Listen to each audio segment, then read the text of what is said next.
Okay, we'll be going live here shortly. Looks like we're live. Welcome back to Real Cast Fishing. Your host, Glenn, with the Cedar Valley Fishing Field Team, a COAF Field Team on YouTube. And this round, well, got some big events that happened today, and I'm wearing a particular shirt. It's called The Sun is Getting Mooned. Alrighty, and it's the total eclipse that happened earlier today, and yours truly, us in the city of Allen, were able to get a good view of the eclipse as well as some of the happenings. In fact, here, let me go ahead and take you to it real quick. Alright, so here we are, just kind of hanging out in the backyard, and got our eclipse glasses on, and we're just checking things out. Look at that.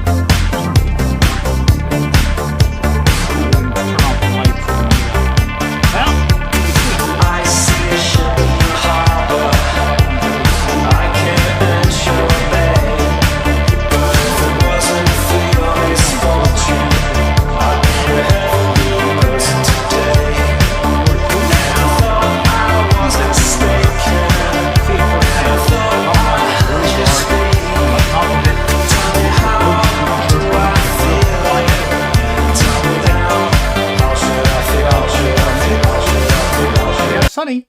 All right. All right. So, sorry about that. Let's see. Eclipse, now tornado. Yeah, exactly. So, in fact, I've got both vehicles in the garage, and, well, it's going to be an interesting night. I think we're going to get hit with it around 10 o'clock, and it's go all the way to the early hours. So, bummer on that. And who's that? A-Reddit sake. Howdy. Thanks for joining. This round we're doing some fishing ramblings, and in particular I want to talk about, I'll give you an update on some of the things that I was working on specifically with that 3D printer right there. Okay, been playing around with it to make those micro blade lures, and then I downsized a surface popper lure made with 3D printed that's normally about a 6-7 inch in size. I dropped it down to 2 inches, and after getting it painted and making some adjustments, I even made a tool that helped me paint it and get it nice, well, at least presentable to the fish. So let me grab it here. I actually tested it today, and I'll get a video out on it, but here it is. It's kind of beat up already. All right, it's about 2 inches long, weighs about 1/7 ounce, just short of 1/8, about 1/7 ounce, maybe 1/8 ounce. Initially, when I first printed it, it was really light, but of course, after I put the hardware, painted it, and the epoxy, it's got an epoxy coating that held well, and 2 treble hooks, a small size. This was a larger size one. It's got a red head and yellow body, white eye / with a red pupil, and lo and behold, this thing is a fish getter. I cast it out over there at Sonic Pond a couple hours ago, and caught and released I'd say 5-6 bass. And I was using this is the casking, just your stock casking with the reel clicker, not the one where I added the high spool speed bearing that can really crank out some light weights. And I got the old ultralight rod on here, Lightning Berkeley, and it did really well. I got some video on that, and I'll get a follow-up video.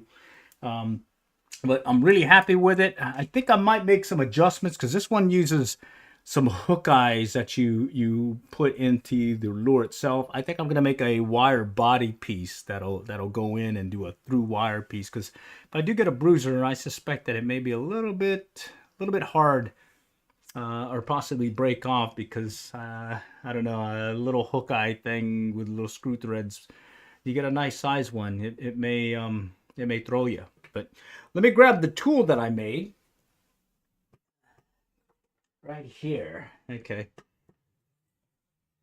All right. And so what I did was I needed a low speed, slow revolution lure turner for painting as well as for setting the epoxy. and I didn't want to spend any money, so I kept this, which is that light projection thing that you use to do your Christmas lights in the Christmas. Well, the bulb died and some other issue with it, and I didn't want to throw it away because I noticed the motor went really slow. So after I made some adjustments, added a little rod piece in the middle and glued with some hot glue a little clip, I was able to put the lure here and turn it on and let it spin, and I got a really good coating of epoxy, nice even thread or spread, and well, it lasted at least 6-7 bass, so and still going strong. So that's what I made, and then had some leftover sheet metal for some of those microbraid lures I was making out of sheet sheet metal instead of the PLA filament from the 3D printer. And I put it on here, and I'm using this to lay the epoxy and set up the initial preps of the lure before I place it onto the tool. So I made this one, just basically tinkered about. Look at this little cap from my prescription bottle for some meds I had. I just stuck it on there, dug a hole through it, and put some tubing from a tube fly rig that I have, and it fit perfect on the shaft. And guess what? It worked out really good, and it got me what I was wanting, which was a smooth, even finish on the particular micro lure. So this is that 3D micro popping lure that's downsized from 7 inches to 2 inches. And this is what I fished today and caught a few fish.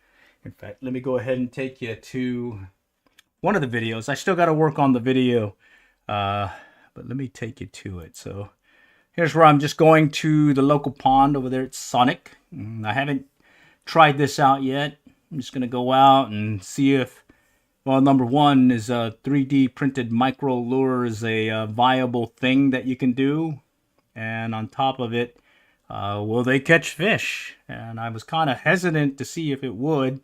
I've made other popper lures out of wood and shaped them and all that, but I'll tell you what, it's much easier doing this with that 3D printer.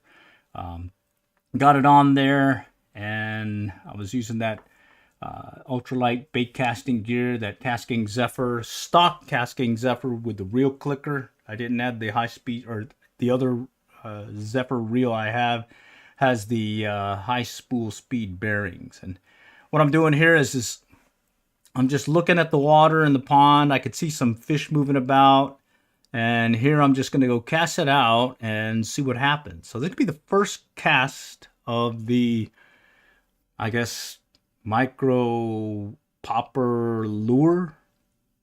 So it's 2 inches, weighs about 1/7 ounce, and I cast it out, and I'm just kind of popping it with some short pops, and I do see some bass out there, and in fact I do think I have a couple that are trailing it, and sure enough I'm gonna get one on the line here shortly. Like, yeah, there he is right there.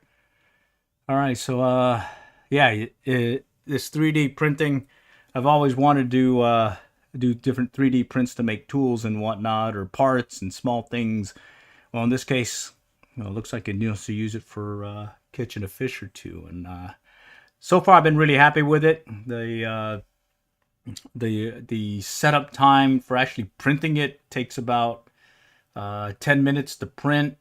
And then after that, the rest is getting everything secured together. It's 2 halves that I super glue together, and then I put a coat of it's Zap-A-Gap just to make sure that it maintains good water integrity. And then I'll lay a base layer of paint, and then on top of that, I'll do an epoxy coating. And sure enough, I'll throw on the hardware, and you're able to go out there and, well, catch a fish or two. So that was the first fish caught on the micro lure, popping lure. All right, and I've got more. Stay tuned for some additional ones that I'll get out there for that trip. But I'm really happy with it. Okay. Uh, Other than that, it's been a pretty good day. We dealt with the eclipse. Now we're gonna have to deal with some tornado warnings, watches, and potential hail. It's been projected to have some potential baseball size hail. So we got the vehicles in the garage, and well, we're gonna have to hunker down tonight. But that said, might as well have a little brewski brewski. This is a strawberry kiwi cider.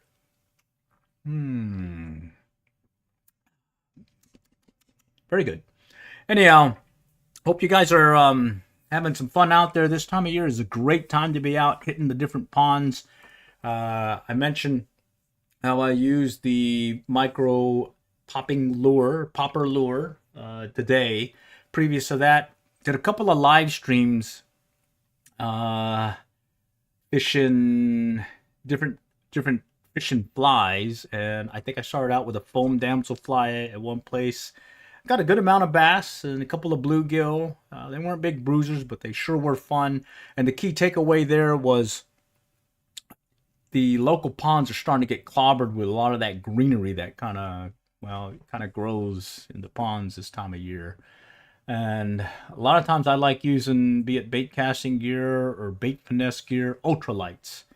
But when it's really clobbered like that, it's perfect time to take out your fly rod and start working those different holes or pockets between all that greenery, and you'll be surprised what you can catch. And most times I'll go with some kind of surface fly, be it a foam damselfly, a foam spider, even those hair rigs or hair flies, deer hair bugs, poppers. Those have been really good as well. And what you do is just short casts, get it to an open area in the greenery, and hold on. You may get a strike soon after. Additionally, the bass are spawning, so they're on their beds, and well, it's been a pretty good noting that let's see, that you can possibly catch them on beds. But I gotta call this live stream short. I'm getting a call here, so well, all for now. Next time we'll catch y'all later, and good luck and good fishing.